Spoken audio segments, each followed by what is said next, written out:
ain't got shit on me! And here we go. It's the comic book bullies. Man, you come right out of a comic book. It's the comic book bullies. You will bow down before me! It's the comic book bullies. Now I am the master. It's the comic book bullies. It's the comic book bullies. Welcome back to the Comic Book Bullies with Nerdist and Your Bully. I'm your host Leroy, aka American Kaiju, with my co-hosts.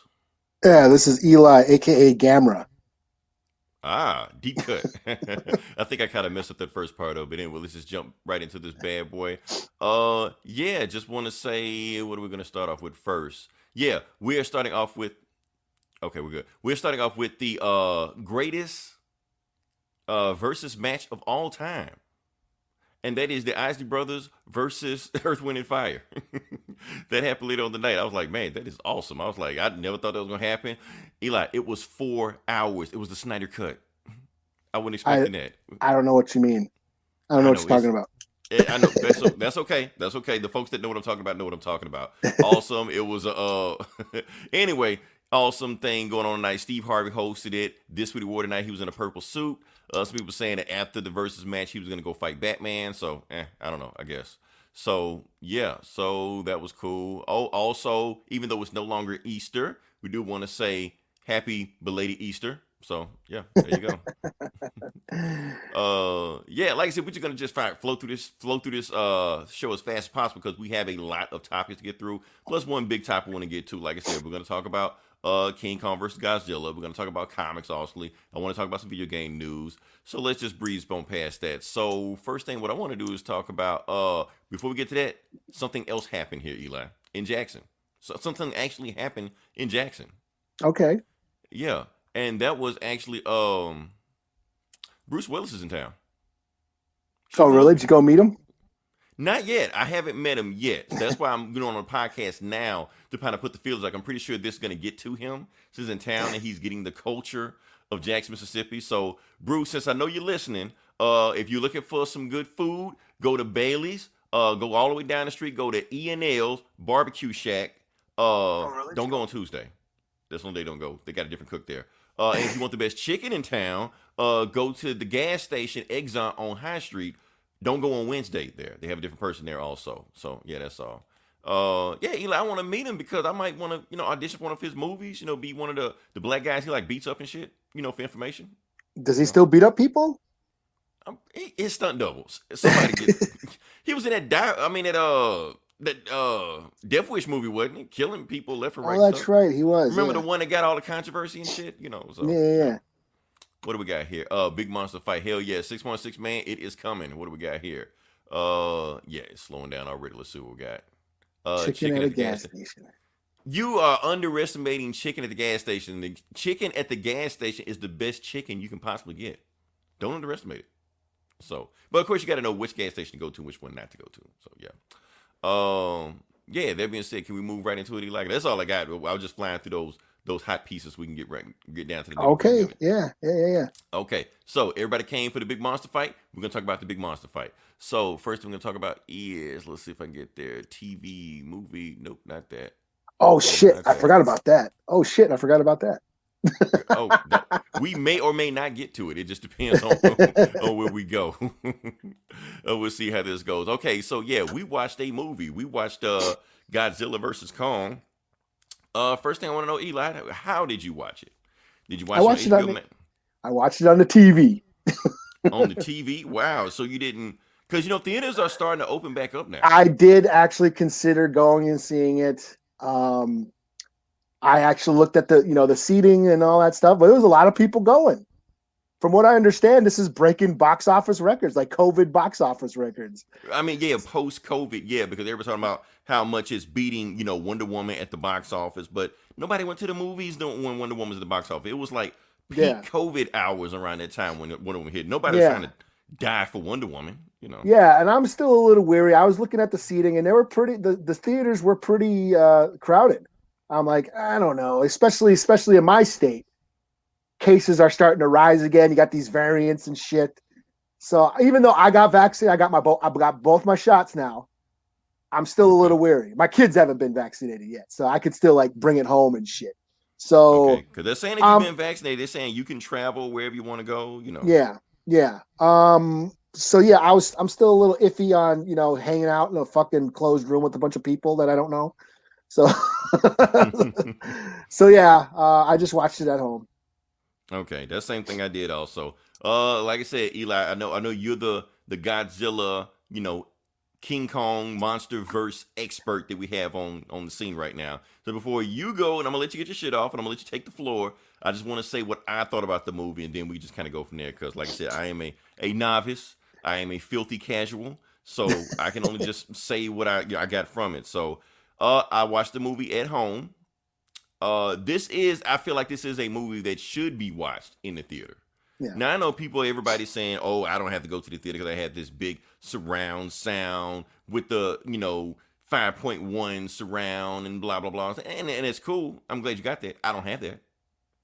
I have a bullshit, with that bullshit. I'm not gonna say the speaker's name because the speaker will go off if I say its name. But that's what I'm dealing with right now. So and I tried to watch it. Like I said, today was Easter. Well, yesterday was Easter. Tried to watch it at home. When I put the Fire Stick in, since I hadn't used it in a while, there was like this huge update I had to download. So when I downloaded it was like 30 minutes later. And then when I finally downloaded it, everybody came home. My family was going somewhere. They finally came home. Then my dad's looking at the TV like, why is my TV not on the NCAA game? Why are you watching fucking Godzilla? So I couldn't watch it then. So I only got a chance to just watch it one time. But at the same time, I wish I would have watched it in a theater. But as far as since I did watch it at home, yeah, like I said, as a novice, as a filthy casual, I enjoyed it. I thought the movie was awesome. I didn't see King of the Monsters. I fell asleep on Skull Island, or I may have watched it. I really don't know.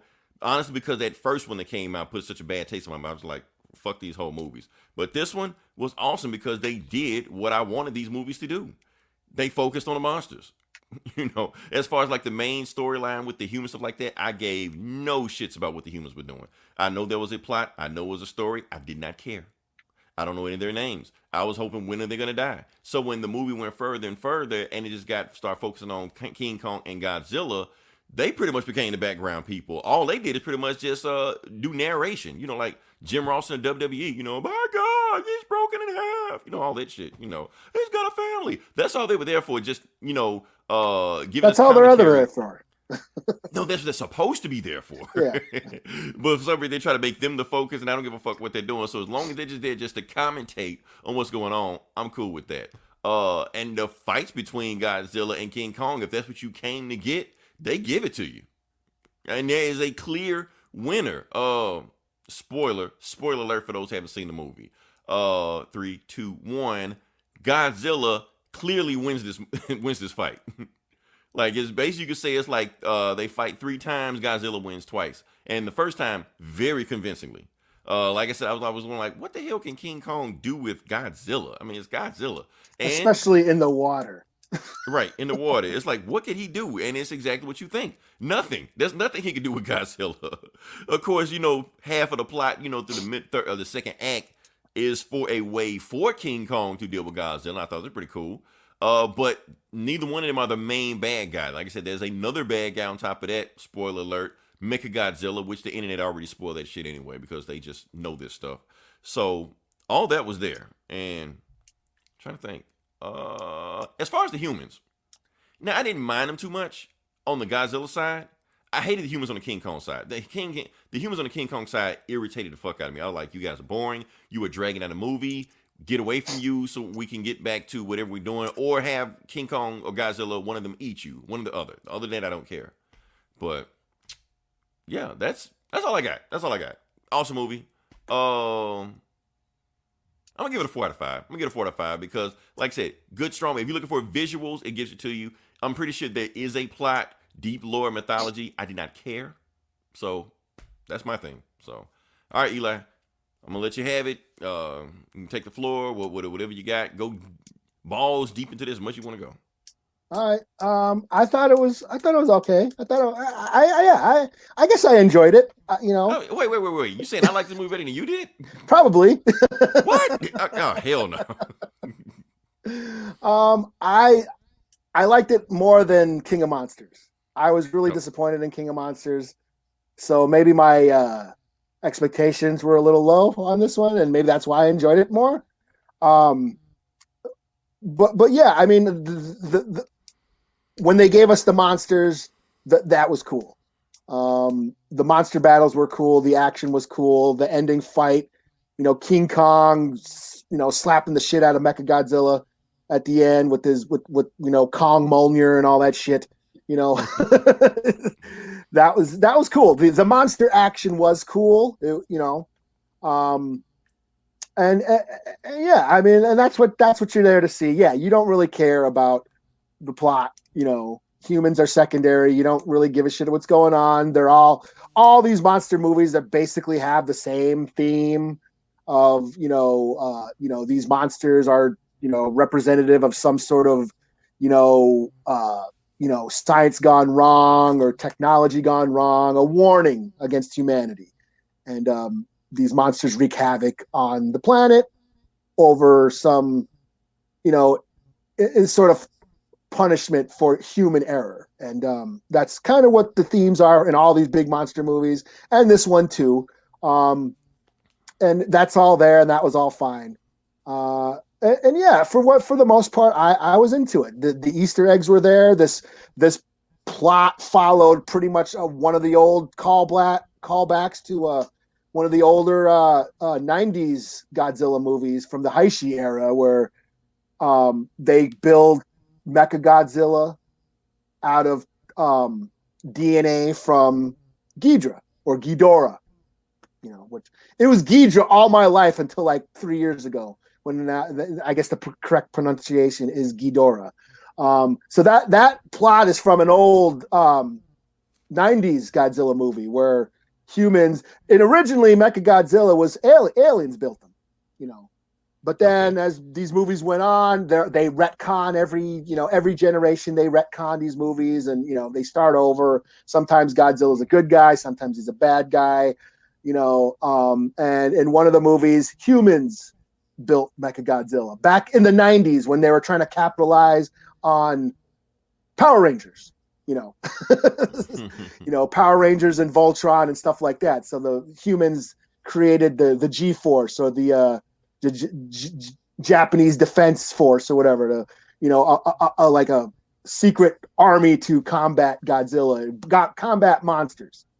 And they built Mechagodzilla. So that's what this kind of took from that era, which I thought was kind of cool. Them having that skull of Ghidorah's skull. So has Ghidorah showed up in any of these movies? Yeah, he was in King of Monsters, the last one. Okay, like I didn't see almost everybody except Gigan, which is my favorite, was in King of Monsters. And my main beef with King of Monsters, the last movie that came out, was they kept cutting away from the fights. You'd see the monsters would start fighting, and then they'd cut away, and you'd see the little Stranger Things girl looking all, oh my God, they're fighting. I was like, I don't want to see you watch. I want to watch the fight. I don't want to watch you watch the fight. That's what that movie kept doing, And this movie kind of did it to some degree, but not as much.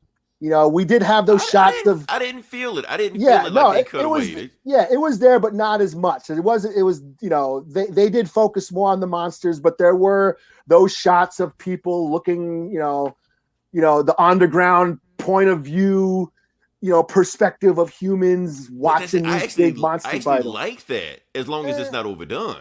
Yeah, I like it because they're supposed to be big monsters, and from a human point of view, it's just that the other movies just stayed on the humans just doing that, and that's the shit that got on my nerves. Yeah, I don't give a shit about. I don't care about humans. Just give me the wide shot of the battle. I don't want to see, Godzilla's ankle or King Kong's balls as little Stranger Thing girl looks up into the sky and sees the monsters fight. I don't give a shit how much money Hollywood has. Just give me two guys in a rubber suit.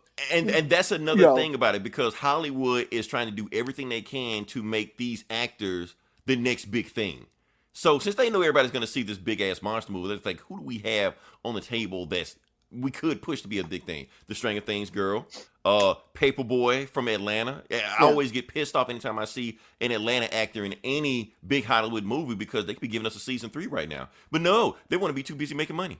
So, I don't know. Hold on before we move on past. I mean, that's the thing. You don't really give a shit, about the humans. You just want to see the battle. But we got to see some really cool action, more so than the last movie. Like I said,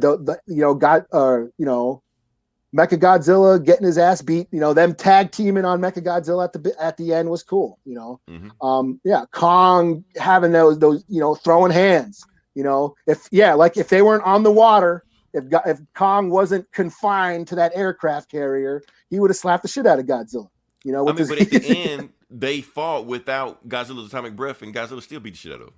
Yeah, well, that atomic breath, now all of a sudden the atomic breath can drill through the earth. I guess. Well, I guess he took a deep breath when he did it. He didn't just do it. He took a step back. I guess. I was just saying that's something new. Like he drilled down to the center of the earth with his breath, and under him is like, okay, nothing better get hit by that thing. Because they're gonna get vaporized immediately. But I mean, I for the most part I enjoyed it. Maybe because I liked it more than the last movie. I enjoyed it, because it was better than the last movie. But it's still out of this new GCU or the MonsterVerse or whatever they're calling it, these new American-made kaiju movies, I still think Kong Skull Island is my favorite because that was just monsters fighting every 5 minutes. I don't know. And I can't come back to Brie Larson a bunch of times. Too much for me, so that's just me. Yeah. Nothing against Brie Larson. I didn't like him cutting the Loki either. Or Samuel Jackson. just give me King Kong swatting helicopters out the sky. Yeah. So that's my favorite. This one is probably my second favorite, and then the rest are just Like I said, I haven't seen King of the Monsters. This one, only one I like. That's just me. Skull Island was whatever.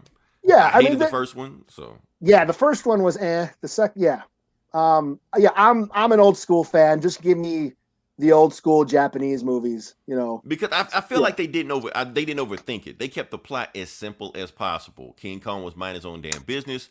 Godzilla just saw him and said, "What the fuck you looking at?" They fight. That's the only plot I need.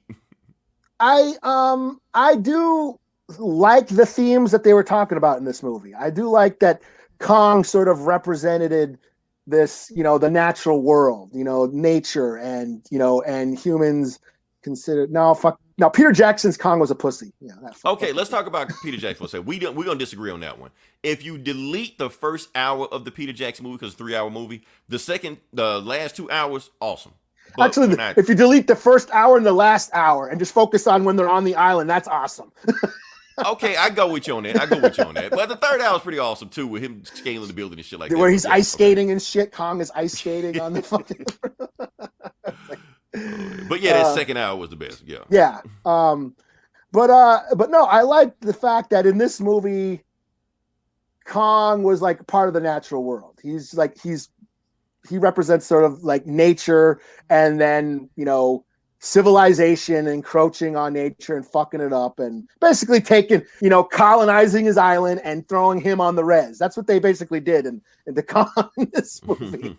In all the movies, really. Yeah. Yeah, I mean that's the thing is like I never really read into Kong that much. I mean, even as a kid, I always sort of knew, okay, yes, Kong is civilization encroaching on the natural world. I always sort of got that. Especially in the 1970s one with Jeff Bridges, where there was an oil company that comes and takes them and stuff, sort of this, modern, technology fucking up the environment. That's what the themes or what Kong always was. But it wasn't until Quentin Tarantino made Inglourious Bastards where they mentioned that line about Kong as a representative of American slavery and what happened to black people in America. And I was like, whoa.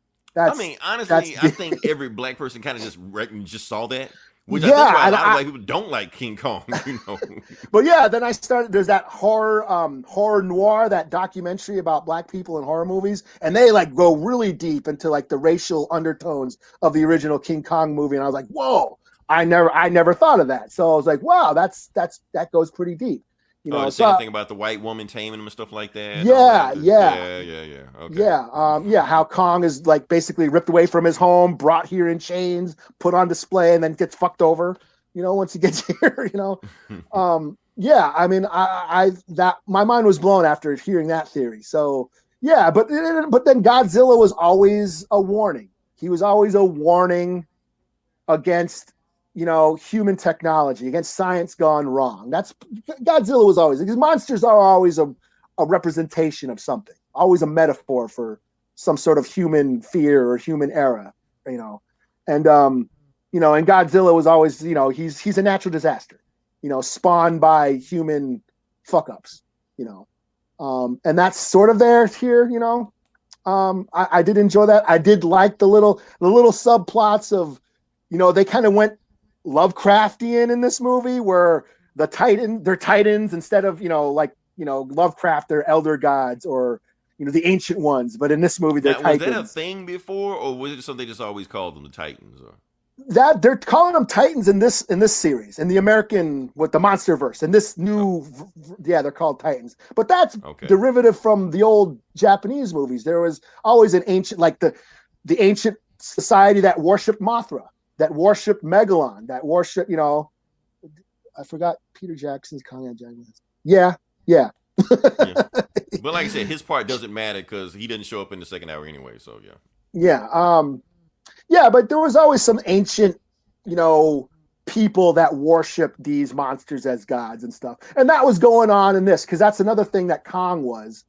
Kong was this sort of, you know, not so much a god, but he was a protector. You know, he was, you know, that on Skull Island, the people that worship Kong, they didn't worship him as a creator, you know, or as a deity. He was just part of the natural. That's a very indigenous perspective, you know, that there's not so much a god. It's just all about balance and nature being in balance. And once you remove that balance, then everything else gets fucked up. Once they take away Kong, well, there's no one left to protect them, you know, against the other monsters. You know, there's a natural order to things, and that's what you have to protect. That's what, you know, these people worshipped, you know, and gave praise to, you know. So it wasn't so much about creationism or gods or, you know, a deity to, you know, worship. It's more about keeping the natural world in balance. And Kong was an essential part of that.